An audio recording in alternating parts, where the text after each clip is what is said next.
So Grace, and I'm asking both to protect all of us, but also I have a strange fascination of exotic scams. What are the types of scams that you've seen? How elaborate have these things become?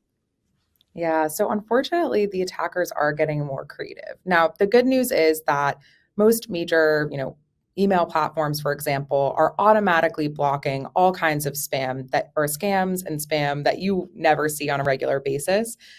For example, during the COVID pandemic, Google blocked 18 million COVID impersonation emails per day. And that is something that never made it to people's inboxes.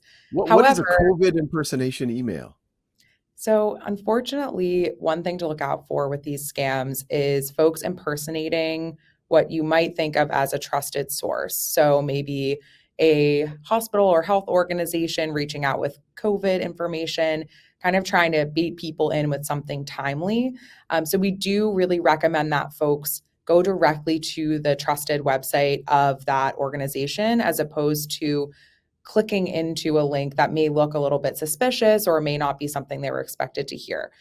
Another flag is if a email or a call or a text is really trying to rush you into providing personal information, such as your bank account information, your password, or otherwise. So we were seeing trends of attempts to kind of reach out and say, help now, or please send money here.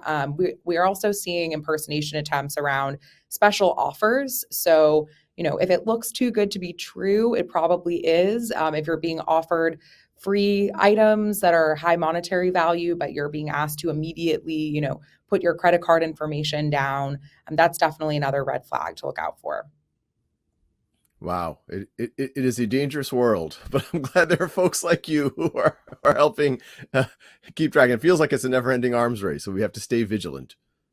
Definitely. I think that's our biggest tip is to be proactive and definitely take a beat before clicking on something suspicious and verify. If you receive something you think it looks like it's from someone or something you're familiar with, go ahead and find another way to confirm that that's actually the case. And always check the link you're about to click on, and before you type in a password, think three times. Are my takeaways. And two-step verification. Absolutely. Thanks so much, Grace. That was really useful. Thank you, Sal.